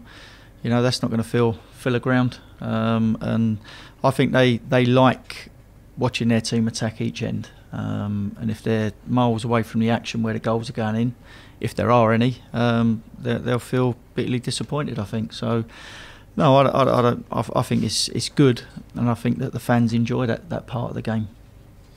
Would we look at the safe standing that we see in Germany now quite a bit, and we've also seen it being introduced at Celtic? Is that something that perhaps when we're seeing stands being built at non-league level that we would be leaning towards the safe standing areas? And if you don't know what that is, you can get a picture online. It's where you've got a seat, but you're able to put your seat up, so it's almost like the traditional standing behind the goal, but you do actually have a seat to put down. And I think it's obviously there so that you can only get a certain amount of people, and you do actually have a numbered seat even if you don't use it. I think we have to remember why you know, while we went to all seater stadiums, there was a real problem with hooliganism in this country, and if we don't kind of when we start to think about that, are we inviting that back into the grounds again? You know, we still haven't got rid of it. We still haven't got rid of hooliganism. It's just changed. It's the way it is, the way it manifests itself. Obviously, there's fighting outside the grounds and stuff like that, and we know that. And you know, it does make it very difficult for people to have fights with each other if they're sitting in seats. But if we see what's happened at West Ham recently, I mean, non-league football is unique, because people go along to watch football. That's what they do. That's what they come. They don't come along for a fight. They come along to watch football. And it's, you know, I don't remember, even back in the dark days when I played, I don't remember there ever being trouble. I mean, I remember, you know, being abused as a player and stuff like that. But I never felt threatened that somebody was going to come and punch me or anything like that, or a fan was going to run on the pitch and that sort of stuff. But that's a problem in the game at the higher level, and I think you know I can't see a place for it at the higher levels, but I don't think there's a problem at non-league. You know, I correct me if I'm wrong. Has anybody witnessed any trouble at a non-league game recently? I have. I've got to be honest. Oh yeah. Whiteley played Folkestone in the Bostik South semi-final, and I think Folkestone had had problems the year before as well, and they had a group there that was sort of clearly out for trouble, but in 10 years of watching non-league, that's the only incident I can recall. So, let's bring Zach Joseph in, the Hendon player, to have a word on this. Zach, very good evening to you. Hiya, you alright? Yeah, very good, thanks. Thanks for joining us on the show. We're just having a debate that's coming to an end about safe standing in non-league football. Do we need to introduce seats, or is it perfectly okay to stand in non-league football? Where are you at with that? I'd say I think it's fine the way it is. It just kind of gives the feel to the non-league ground. You know what to expect. You know there's going to be maybe one area of seats, and then the rest. Obviously, the fans, it feels like you want them to be behind the goal, like almost like sucking the ball in the net. So, I think it's fine, really. We're going to go with that tonight. Final word on it from Zach Joseph. It's fine. Safe standing behind the goal is absolutely fine. And I guess as a player, and we'll come on to the team in a minute, that the increase in attendances and fans across non-league level is great for you when you play. Yeah, definitely. I've always loved it from when you played cup finals as a kid, and obviously more people came then to even now when we played on Saturday against Billericay. There was I think it was about 500, 600 people there, way more than normal, I would say, and it just gives it a much better feel, to be honest. So tell me about that Billericay game on Saturday. What did Gary say to you in the dressing room before? Was there any? Did they need to give you any more motivational words to take on Billericay, or is it something that as players, a team that you just want to come up against? And it's, as Pete in the studio mentioned earlier, just like a cup final. Yeah, well, I think everybody in our team believed that we could win the game before we went out there, and and it was almost perfect the way not to say perfect. Obviously, we didn't want to lose against Staines, but we knew that we were in a great position. They had just come back off the back of a loss as well, so they were there for the taking, really. And but we knew we had the ability in our changing room. They get, so obviously there's been loads said about how much money they get. We don't know the exact figures, but everyone wants to show that, or I could kind of, you're worth that money, or you're there no better than us. So Gary just put it to us and said that we go out there and play the way he knows we can play, and to play with a focus, we'll win the game.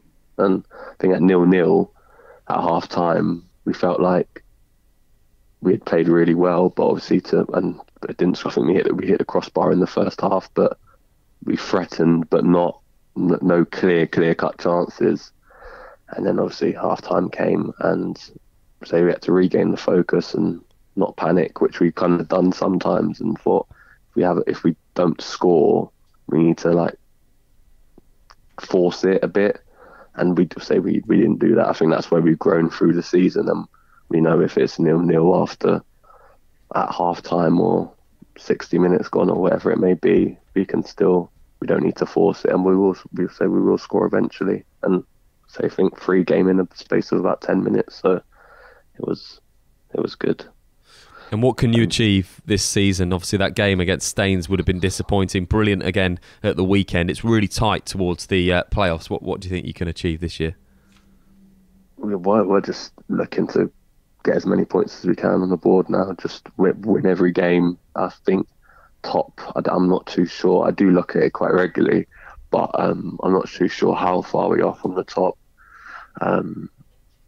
It's maybe a bit of a stretch, but if we can win every game from now to the end of the season, who knows what can happen? And that's what we've got to set ourselves out to do.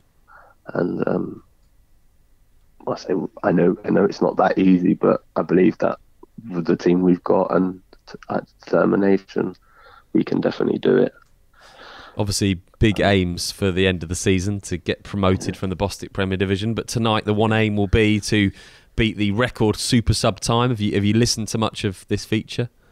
No, I haven't. I did check out the last one. I think that was on, and I was a bit confused, to be honest, at first. But then I kind of got it in the end. I was like, I thought it might have been the opposite, but then it was, and I was like, actually, it can't be. It's just got to be, obviously, not saying the right answer. So just got to be substituting the correct answer for any other answer. It sounds so easy.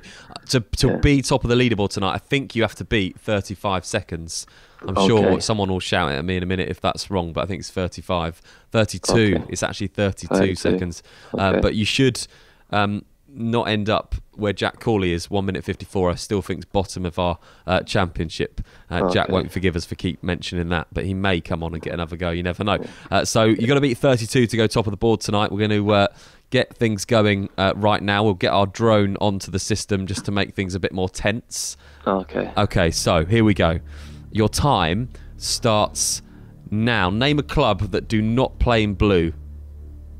Manchester United. Complete the team name. Aston. Park Rangers. Alex Ferguson spent 27 years managing which club? Chelsea. Paris Saint-Germain play in which country? Belgium. Gareth Bale plays for which international side? Scotland. Swansea City play in which country? Northern Ireland. The FA in FA Cup stands for what?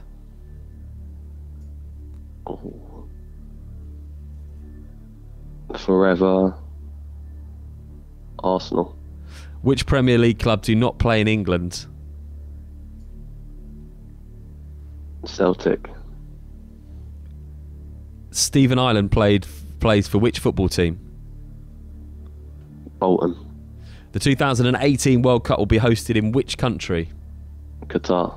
Stop the clock right there. Okay, we're going to work out the time you did it in. How did you find it tonight? Yeah, that was right. That FA one got me. I was trying to think of letters that would be different, and I just got a mind blank. For some reason, I almost felt like saying just keep it clean, because it was one of those that you might have. Yeah, it was almost there, but I was like, no, I can't say that. Okay, we're going to get your score now and have a look at some of your answers. I can tell you that you are in the Premier League. We've got 2 divisions going. You're 17th with 59 seconds you did it in, so not quite 32, but certainly in the Premier League. You're battling for relegation, but you're still in there. You had some tricky ones there. I think we tried to get you to say Wales a few times, as Adam writes these and tries to lure you in. Alex Ferguson's 27 years managing Chelsea. You came up with Forever Arsenal. Are you an Arsenal fan? Yeah, I am. Yeah. We've got a few in the studio tonight. Listen, thanks ever so much for coming on to the show. Best of luck for the rest of the season with Hendon. Cheers. And we may see you in the playoffs. Yeah, thanks for having me. Yeah, we will. Yeah, you will see us in the playoffs. So. There we go. Confidence from Zach Joseph. Thank you ever so much. That was Zach Joseph tonight on the show, playing Super Sub. Next up, we have Josh Kelly from Walton Casuals. He's going to be playing Super Sub round 2 after this. You're listening to Back of the Net, powered by Promote UK. We're really good at what we do. Times are changing. We now live in a digital world where 9 out of 10 people use the internet to look for local goods and services. Whether in front of a computer at home or on a mobile phone on the go, people expect to find what they want, when they want, quickly and easily. The question is, can your business be found? At Promote UK, we specialise in getting local businesses found online. One highly affordable package will give your business a stunning mobile responsive website, which we guarantee to get to the first page of Google and keep it there. And we take care of everything: copywriting, design, hosting. We even offer unlimited amends all year round for no extra charge. So, whilst you're busy focusing on your business, we're busy making sure it can be found online all year round. Start your Google Page 1 journey today with a free online health check by visiting promoteUKLimited.com. Promote UK. We're really good at what we do. From Premiership to Playground, MH Goals has everything you need for an outstanding football match, including aluminium and steel football goals, nets, line marking machines, team shelters, boot wipers, and much more. Buy with confidence direct from the manufacturer with great prices available across our whole range of sports equipment. What's more, we offer fantastic discounts for all FA affiliated clubs. We pride ourselves on British manufacturing. We make all our football goals here in the UK and conform to the latest British and European safety standards.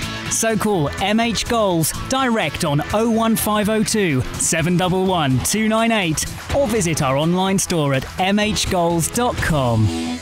Are you a budding footballer sitting your GCSEs next summer, wondering what to do next? Want to play football while studying for qualifications that will get you into university? Dorking Wanderers Football Club are now recruiting for their football academy for 2018-2019. Based at their brand new state-of-the-art Meadowbank Stadium, you'll be playing in the National Conference Youth Alliance against the best clubs in the area each week, as well as the prestigious FA Youth Cup. You'll be studying BTEC Level 3 qualifications, equivalent to 3 A-levels, alongside professional coaching from our UEFA qualified coaches. For information on trials and open evenings, visit dorkingwanderers.com/academy or email academy@dorkingwanderers.com. Head to backofthenetsouth.co.uk tomorrow morning for video highlights and full match reaction of today's games. Back to your favourite non-league football show, powered by Promote UK. We're really good at what we do. Back of the Net, where it matters.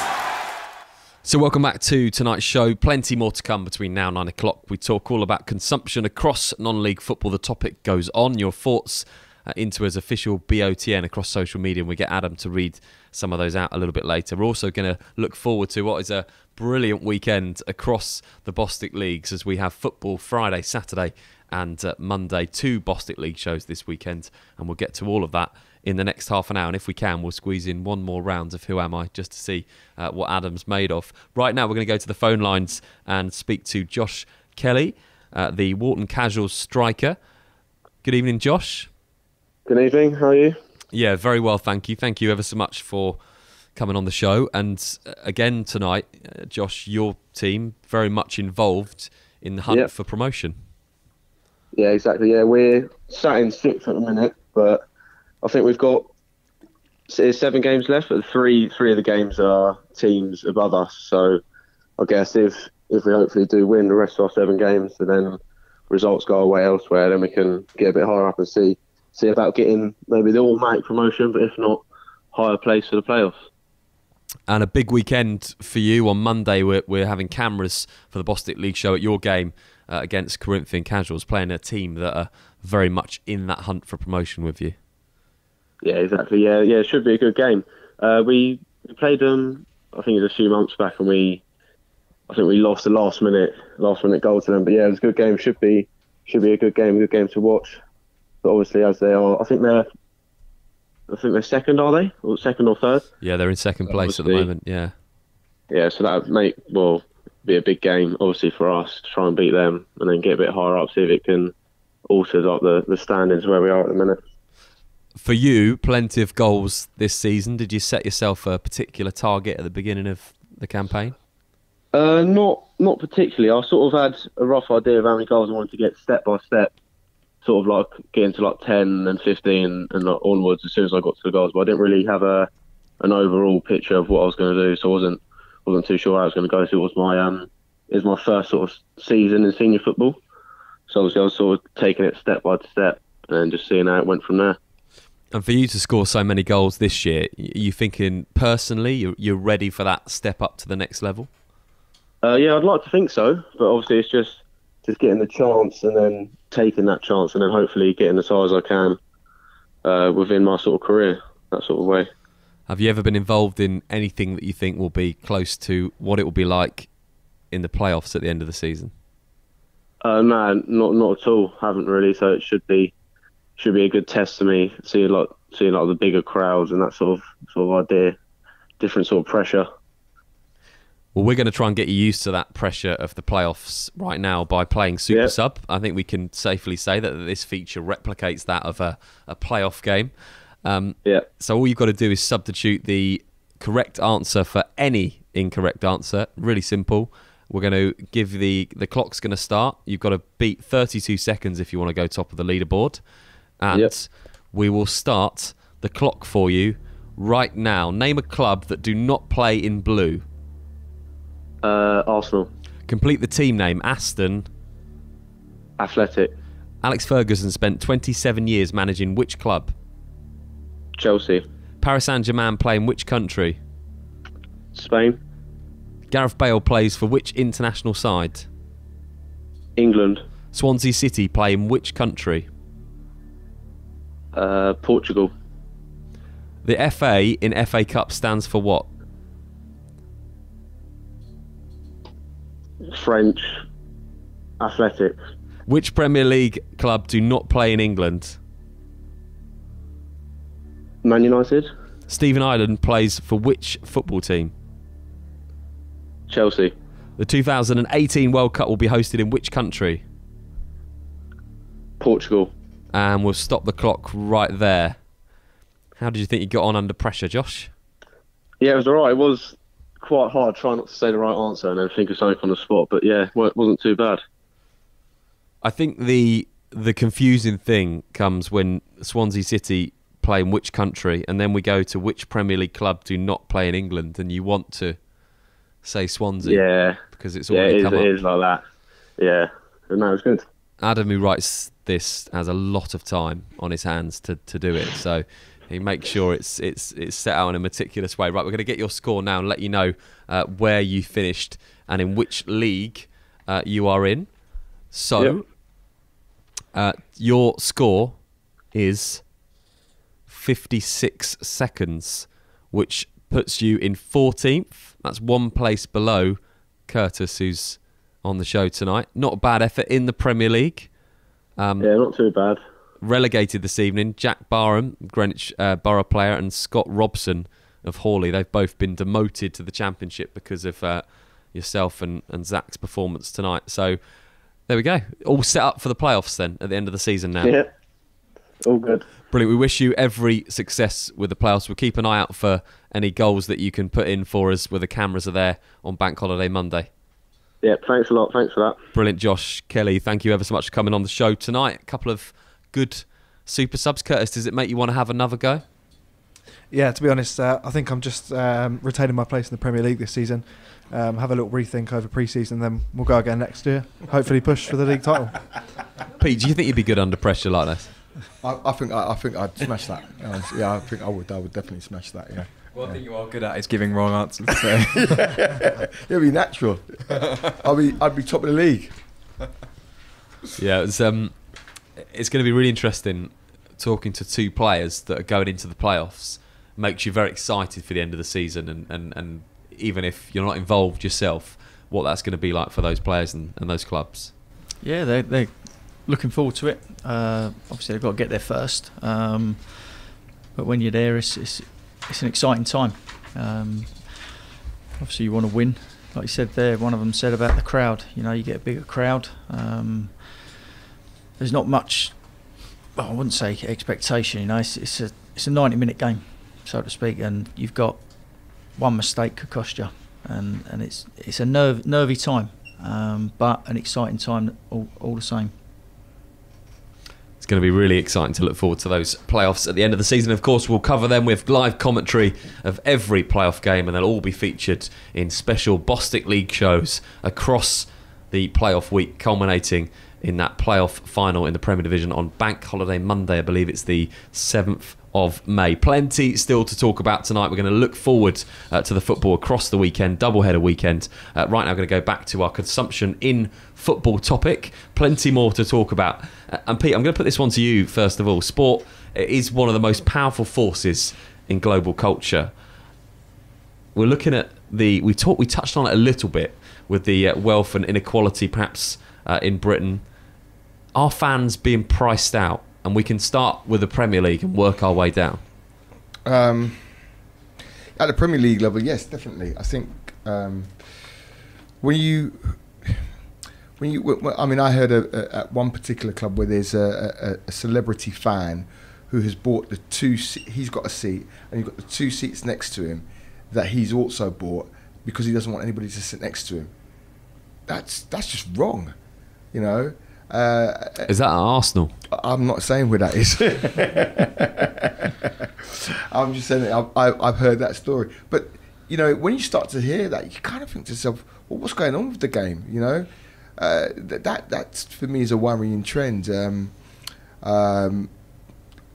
People still manage to find the money to go and watch their teams. I mean, I used to work with a fella who used to take out a personal loan every year to buy a season ticket, you know, and is that the way we want the game to go? I don't know, but you know, I've seen why the clubs do it. I think they're trying to get to a stage whereby it's not just a game of football; it's an entertainment package. It's like going to the theatre, and when that happens, you will price people out. And I think they're trying to say, well, we're going to price the hooligans out, but some of the hooligans have got more money than the ordinary members of the public. But is this? I was just going to say, Pete, on that, is this then having an effect? And Jim, I'll put this one to you. Is it having an effect, a positive effect on non-league football? The fact that in the Premier League they're pricing everybody out, is that driving fans to non-league level?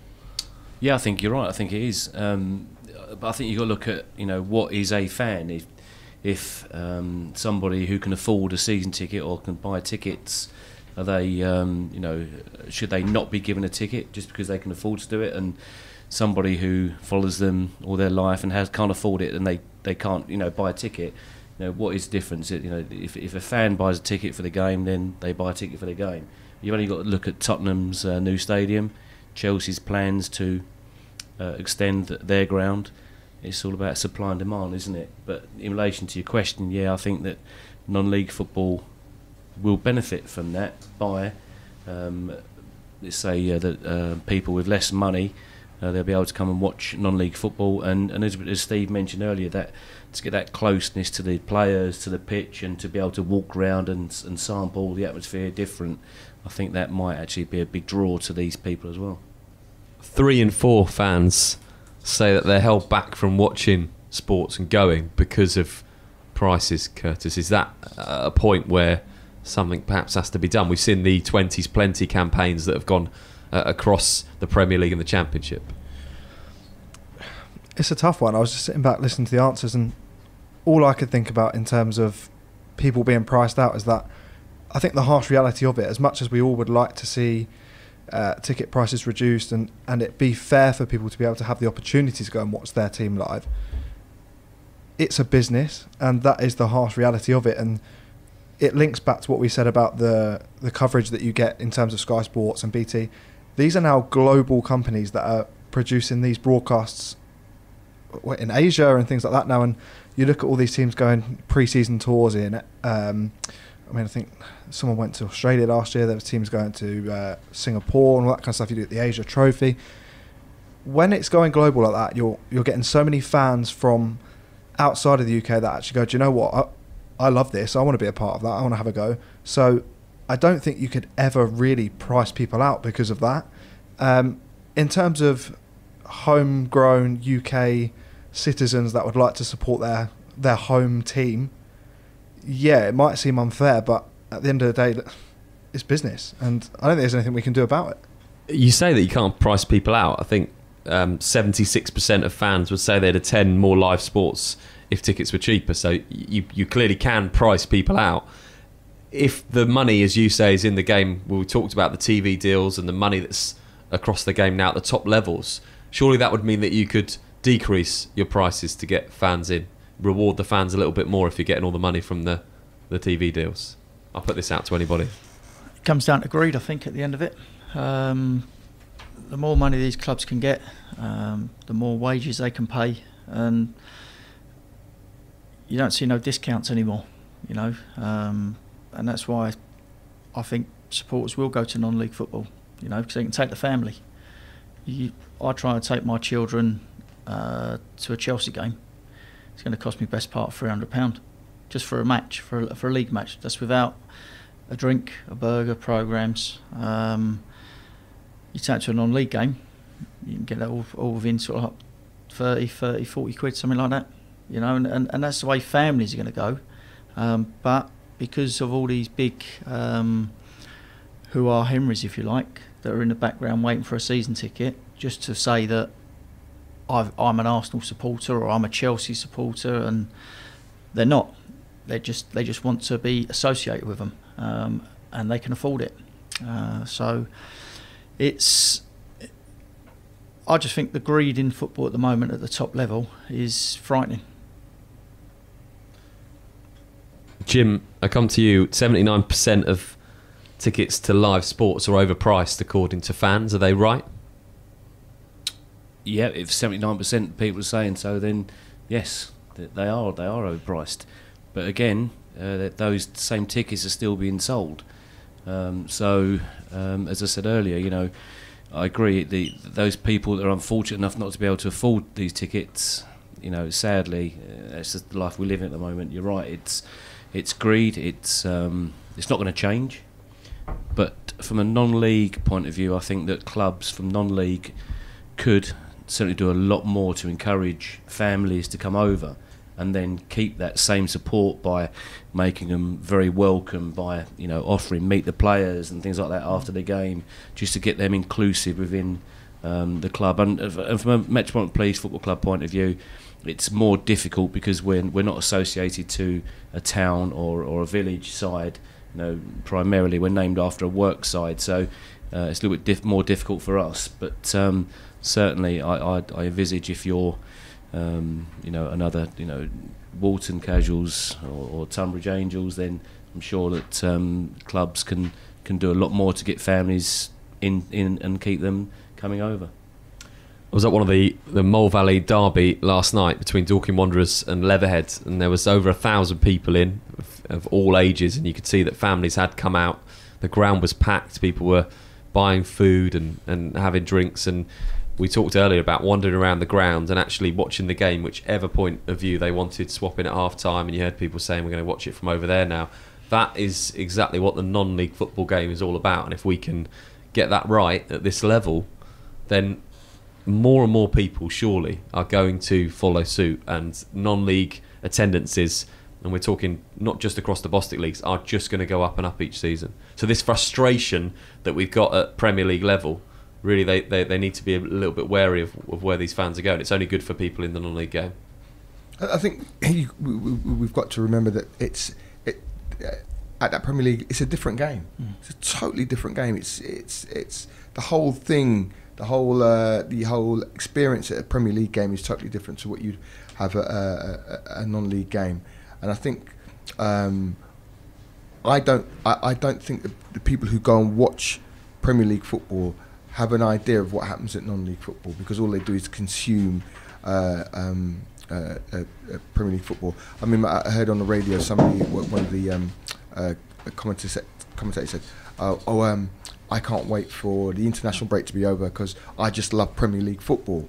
But Premier League football only makes up 1% of all the football that's played in this country. So it just shows, I think there's this blinkered view that the only football that's played in this country is Premier League football, and I think it does a disservice to the football that's played at non-league. And for me, I going along and watching non-league games, the standard of the game has gone up, exponentially. I really have seen the way the ball's on the floor now. More teams want to play through the thirds. There's lots of really exciting young players coming through at non-league level. I think players who have been at the high levels and dropped through the net and are playing at non-league levels have found a way of getting back into the league via non-league, and we're seeing more and more players coming out of the non-league and going back into the pro game. So I think it's and also as well, some of the ways that some of the non-league sides have performed over the last 2 years in the FA Cup, we showed how much the standard has gone up, and I think that's something that should be applauded. And the fact that back in that is showing the games in the Bostik League, it now feeds into that thing where we can, fans of non-league football can actually consume more of the game and see lots of different teams that you couldn't see before. We'll give you the final say on this. We'll put a poll on Twitter right now so you can vote. Are football tickets overpriced? Adam will get something to that effect out on social media. You can have your say. We'll run that poll right the way through to the early tomorrow evening as you go off for your bank holiday weekend. Are football tickets overpriced? You have your say. Official BOTN across social media. Right now we're going to look ahead to that bank holiday weekend. Double-headed fixtures across the weekend, and we start with Leatherhead against Billericay Town, 8th against 3rd. It's a highly anticipated match at Fetcham Grove as the two sides go head-to-head in the Bostik Premier encounter. The Tanners will be keeping a close eye on the game tonight at Billericay, as will we be in a moment, having only taken 6 points from their last 6 games. And sitting 18th in the form table. Leatherhead are currently sitting 9th in that form table at present, 10 points from their last 6 games. The host will be hopeful that Jack Midson will be fit for the fixture, having missed the last game against Dorking Wanderers due to an eye injury. Away trips to Tooting and Mitcham and Burgess Hill follow for the Tanners before they face a tough test against fellow promotion-chasing Staines Town at home. For Billericay, they face Tunbridge Angels at home before trips to Brightlingsea Regent and Enfield as they continue to catch up with their remaining fixtures. It's a really intriguing battle, this one, and these sides know each other well. They've played each other in the FA Cup and an FA Cup replay. Leatherhead got the better of Billericay. Leatherhead have slipped up in the last couple of games. We mentioned it earlier. They were very close to those playoffs, but still with the motivation, I'm sure, to go out against the league favourites. Well, I think if I wasn't involved in a game myself the weekend, I think that's the game I'd like to go and watch, if I'm being honest. I think Billericay will still be smarting from their FA Cup exit.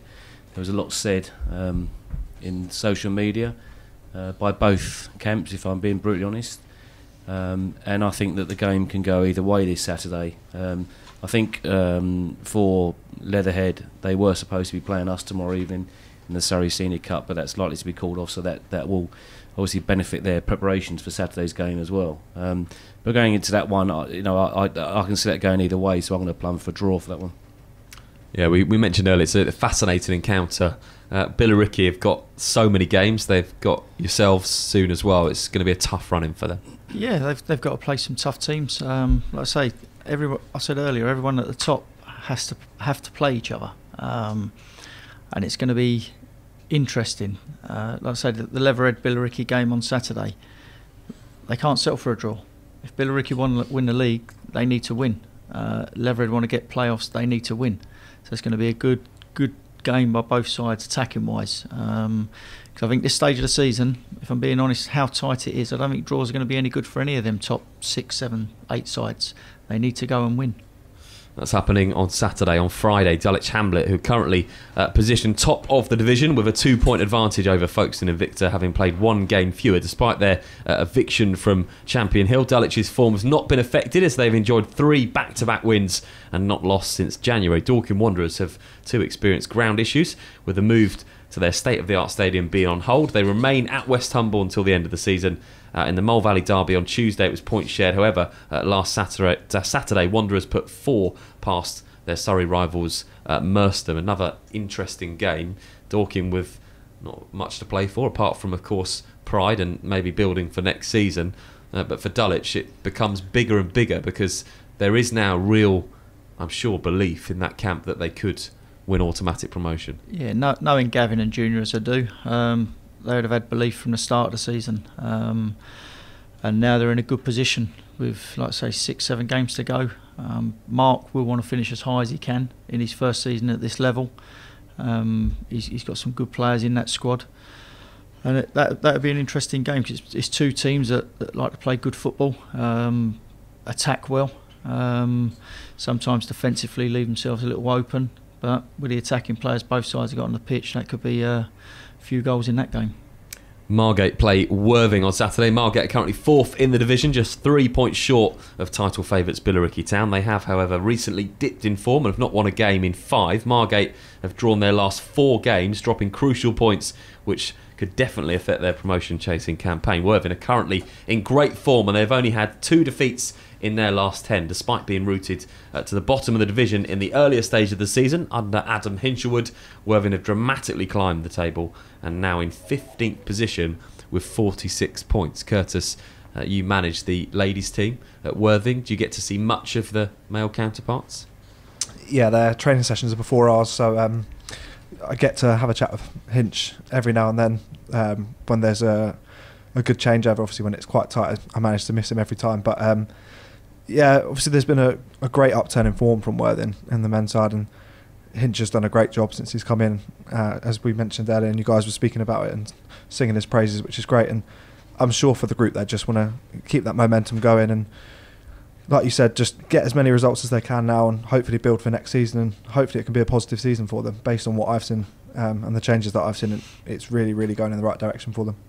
Final game that we're going to preview in the Bostik Premier Division. Final but 1 game, I should say. Needham Market against Tooting and Mitcham. Needham are currently 17th in the division, level on points with 18th placed Harrow Borough and 19th placed Kingstonian, having played more games. Despite taking the lead at Invercourt last night, the Marketmen suffered a 3-2 defeat to Met Police to give them 2 consecutive 3-goal defeats. Tooting and Mitcham are hovering above the drop zone, having lost their last 5 league games. Last night they exited the London Senior Cup after a 2-0 defeat to Cray Valley. Massive game at the bottom. Pete, Tooting and Mitcham United are really flaunting with relegation. We talked earlier about Burgess Hill being obviously in bottom position. Jim caused a reaction on social media by saying that he thought Burgess Hill were down, but I'm sure nobody in the Tooting and Mitcham United dressing room were taking that for granted. No, I don't think so. I think Frank's had a tough time this year, hasn't he? And you know, in his first season, and it's for him, he's going to want to try and make sure that he wins that game. It's difficult when you're down the bottom, isn't it? You know, you're playing somebody who's close to you, and you're kind of wondering, well, where does that take us? You know, does that leapfrog us into safety, or what happens to the other teams around you, all that sort of stuff. I mean, you know, having met Frank and know him, I do feel for him because he's trying to do things in the right way. He's a good coach, and he just needs time. I think, you know, if they go back down again, I think they'll probably come straight back up. But you know, I hope they don't go down for his sake. You know, but for me, I think that they'll, you know, having seen them a couple of times, I think they'll nick that one on Saturday. You know, well, I hope they do anyway. Fascinating game, Needham Market and Tooting and Mitcham on Saturday. Moving into the Bostik North, AFC Hornchurch take on Potters Bar Town. Our cameras will be there to see Hornchurch, who've been in pole position for a while now. They're firm favourites to win the Bostik North, and on Saturday they host third place Potters Bar, who currently level on points with second place Bowes and Pitsea. Potters Bar are currently the most in-form side in the league, having won 6 games on the bounce. And Jim, when you go into any game with that kind of form, then you're definitely not to be taken lightly. No, and I think Hornchurch got beat last Friday evening, I think, against Bowes and Pitsea 1-0. Gladly, Jimmy McFarlane, I think, he's showing his face a lot more since he suffered the stroke. So I think we're all very pleased that's happening as well.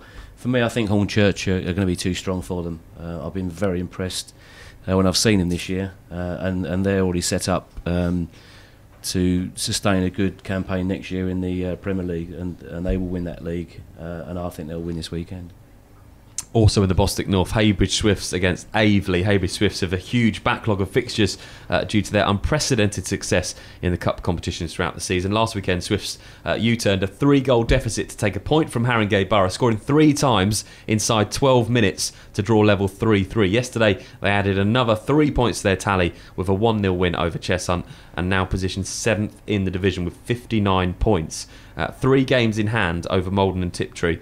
Swifts are pushing for a playoff spot. Aveley are currently in fine form despite their league position of 18th. They're currently second in the form table with only 1 defeat in 10. On the road, Aveley have lost in 5, however, and Heybridge have won their last 7 home games. So Aveley doing well away, Heybridge doing well at home. The Heybridge Swift story, Steve, is remarkable. Whatever division you're in across non-league, you'd be paying attention to this because they've climbed up. They're now 3 games in hand on most teams in the playoffs, 59 points. They're 2 points off. Surely the momentum is going to take them in there. Yeah, you'd like to think so. I think Jodie's done a great job there. They beat us in the FA Trophy. I think it's 58 games they've already played this season with their cup runs and their replays. So for them to be in with a shout now is remarkable. They've got another game tomorrow, I think, then a game on Saturday. So they've got loads of games, like you say, to play still. But if they keep winning, the momentum's going to be with them. So I can see them gate crashing it. Whether they can get promoted via them playoffs, only time will tell, whether their legs will run out towards the end. But I think they've got the momentum with them at the moment to push on and get a playoff spot. Another fascinating division is, of course, the Bostik South. It's closer than any of the others. Hive Town against Lewis. It happens on Saturday. Hive Town have been on the cusp of a playoff position for months. However, Walton Casuals have kept the distance between them with an impressive run of form and results. Last weekend, a 90th minute goal secured Hive a point from Whiteleaf as they were moments for succumbing defeat at 2-2. With only 1 defeat in 10, Hive are 5th in the form table. Visitors Lewis position 1 place higher in the form table, having also suffered only 1 defeat in 10. The Rooks, however, are top of the division and are 8 points clear of Corinthian Casuals. In midweek, Lewis had an impressive display at Molesey, strengthening their goal difference further after scoring 4. Lewis have been impressive, Peter, all season. They have stayed top for the majority of the season, and now that lead of 7 points to Corinthian Casuals looks, at this stage, when we're in the final month, to almost have seen them home and dry. I hate that the thing. 7 points is, what is that? That's 2 wins and a draw, isn't it? If you think about it. Isn't the saying though, if you're chasing a team, you can make up a point a game? Is that not how a lot of managers work? A point a game is a surmountable deficit. It is, but I think James Bracken won't worry about a 7-point gap at this stage. He'll be taking every game that it comes and see to put the pressure on Lewis. I mean, Lewis are in the box seat, as you said, and they've got goal scorers, Lewis, Jonty Smith being one of them, obviously. So, I think Lewis in the box seat, but I don't think that Corinthian Casuals or any other chasing pack will be giving up at this stage. There are some fascinating games in the division as well. On Bank Holiday Monday, our cameras will be there to see Cray Wanderers against Greenwich Borough, and also Walton Casuals play Corinthian Casuals. So 4 of the top 6 in the division play each other, and don't forget 2 teams automatically promoted in that division. We always like to throw in a random fixture on the show, and today to keep your eyes on at the weekend is Market Drayton Town against Bashford United, and we'll tell you geographically where they are in a moment. Bashford United are currently top of the Evo Stick League First Division South and are within reaching distance of the title. They currently have 86 points, 21 more points than second place Oval Church. It's no surprise that they're also in the form division as well. However, they did come unstuck a few weeks ago and they lost 1-0 to Gresley, currently positioned 20th in the division. One position fewer in 21st and just 1 point adrift of relegation are Market Drayton Town. Town have not won a game in 8 and they've been alternating between defeats and draws since their victory to Belper Town on the 6th of January. I feel like I've learnt a lot in the last few moments, but that's our game, Market Drayton Town against Bashford United. Adam, geographically, where are the two clubs? They're in North Shropshire, Market Drayton, and the Drayton Arts Festival is held every year in October. So if you're a big arts fan, get yourself up to North Shropshire in October. But not this weekend. But not this weekend, because there's a huge game for Market Drayton Town and they need your support. Bashford United, they're doing really well. It looks like they're going to get promotion. Whereabouts geographically are Bashford United? Well, they've been on fire all season, Bashford United. It's a suburb of Nottingham. And it was formed in 1900s. They've been going a while and they're clearly doing something right. I love that you just Wikipedia'd that straight away. There we go. First thing that came up. Yeah.